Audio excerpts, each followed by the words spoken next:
specifically the case law says. Whoa. How the hell do you jump to that conclusion? So if you show me a case, Mr. Martel, that says under those circumstances, the court shouldn't hear it, then show me the case. Otherwise, you're wasting my time. You need to file a written motion. How long is that going to take you? Judge, how long is that going to take you? Judge, certainly. How long is that going to take you? If it's not going to be a lie, go for it. Judge, respectfully. No, you lied to me. Okay, pause right there. This is a critical legal moment. The attorney is arguing that because the judge signed search warrants, he can't be neutral and detached for this hearing. But here's the problem. Signing a search warrant based solely on an affidavit is not the same as hearing live testimony. Under cases like People v. Burrell, disqualification usually hinges on whether the judge actually heard substantive evidence from witnesses. Judge Simpson instantly spots the leap in logic. That "how do you jump to that conclusion" isn't frustration. It's a judge recognizing a legal stretch that doesn't connect. Yeah, Darren Dwayne Wilson, sir, please stand and give your full and complete name for the record. Darren Dwayne Wilson. Thank you. Judge, if I may, very briefly. Go on. Thank you, Judge. And certainly, Judge, I got much respect for this honorable court, been before this court a number of times. Judge, but the court rule is clear, Judge, that a examination must be conducted by a neutral and detached magistrate, Judge. In this particular case, and just for a little bit of context, for Your Honor, this is a case where there's already a co-defendant, where an examination has been held, where the testimony has been taken, where the victim or complainant absolutely identifies a mixed race, ethnicity, light-skinned male, certainly not my client who's dark brown skin with barrel rolls. Judge, notwithstanding saying, Your Honor, the sole basis that the people intend to introduce quote-unquote identity is through the search warrants and the subsequent evidence that was purportedly obtained thereafter, Judge. I say that all to say that, Judge. I don't know what case you're talking about. Who's the co-defendant? You didn't preside over that. I could make the argument a lot more. I did not preside over it? No. So the argument that the counsel is attempting to. Well, then I'll let him finish, because I don't know. It did not even begin to ring a bell with me. It shouldn't. But if I can just streamline it, Judge. In brief, Your Honor was presented ex parte with two search warrants in this particular case. Ultimately, these two search warrants, there was information heard, there was a search warrant, there was probable cause found, there was search warrant signed. Judge, we now come before you for a separate analysis of whether there's probable cause in this case, but Your Honor, pursuant to People v. Burrell, which is 391-124, Judge, it certainly cannot be neutral and detached when Your Honor respectfully has already found probable cause in this case, and specifically the case law says. Whoa. How the hell do you jump to that conclusion? Because the probable cause that's determined from a search warrant is based upon that evidence that is presented to me in the form of an affidavit on that search warrant. That's going to have no bearing whatsoever on what testimony I hear or don't hear in this case. So I don't even know how you get to that conclusion. But I'll let you continue, because I think it's a... Go ahead. Thank you, Judge. And Judge, just certainly to preserve the record, certainly I don't want to come back on a quash or an appeal or even a remand, Judge, but the case law is clear. It says that the defendant requests a magistrate other than the magistrate who has already heard ex parte witnesses, such as the request should not be or should be regarded as reasonable and reasonable efforts exerted towards compliance, Judge. What ex parte witnesses did I hear from? Judge, Your Honor signed both of the search warrants in this particular matter. Certainly testified. But that says I've heard from witnesses. I've not heard from any witnesses. Judge, so if it's your position, does that case clearly apply to search warrants? That it's not limited to search warrants. But that isn't what I asked you, Mr. Martel. Yes, Judge. Is that applicable? I could certainly see a circumstance where I would have heard, like what you started out with, which doesn't seem to be true, that I heard something and then there would be a request that I not hear it because I've heard the witnesses or testimony. And so in that circumstance, there would be a much different analysis. But now you're trying to cite a case, apply it to something that I don't think that applies to. Judge, what I'm Just by the very words that you said. And certainly you show me that it says that a judge that has, or a magistrate that has signed a search warrant should not then hear the preliminary examination where they've made a finding. This is the moment every trial lawyer dreads. Credibility is currency in a courtroom, and once a judge believes you misrepresented something, even unintentionally, your arguments start losing weight fast. The judge didn't just disagree, he verified the record during recess. That's devastating. Ethically, attorneys have a duty of candor to the tribunal. If the court believes you misstated facts to push a recusal argument, it doesn't just weaken today's motion, it can affect how every future argument is received.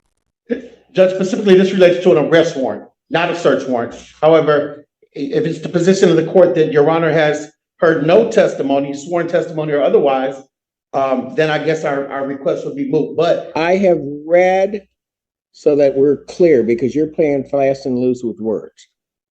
So that it's clear, I would have read the search warrant. I don't recall receiving any testimony at all regarding that search warrant, because I typically don't. I make a determination if there's probable cause contained within the four corners of that document, swear the individual in, sign off on the search warrant. It's really as simple as that. So if you show me a case, Mr. Martel, that says under those circumstances the court shouldn't hear it, then show me the case. Otherwise, you're wasting my time. Judge, so acknowledged, I would say that Burrell is applicable, and I would also humbly submit, Judge, that the position of the court that anything outside the four corners of the exam transcript has been analyzed or sworn to, then it would certainly fall. Then you're going to need to file a motion, so I can, if it doesn't bear out, I can find it frivolous, and I'm going to adjourn this, and then I can sanction. You need to file a written motion. How long is that going to take you? Judge, How long is that going to take you? Judge, certainly. How long is that going to take you? If you cannot answer that question, then I will take a recess. I will give you time to think about that. And then I will come back, and I need your time frame for how soon you can file the motion. In fact, why don't we just do that? We're prepared to proceed. Why don't we just do that? You can take him back. Court's going to stand in recess. And good afternoon once again, Your Honor. Good afternoon to your fine staff. And please, this most honorable court, Edward Martel, P85051, on behalf of Darren Dwayne. Please state your name once again for the record. Have a seat. So, Mr. Martel, I'm a bit concerned. I just take what people give me. But I'm just going to say this. You lied to me at the very beginning of your argument. I went back, had my staff go back. You said that I held a preliminary examination on the co-defendant.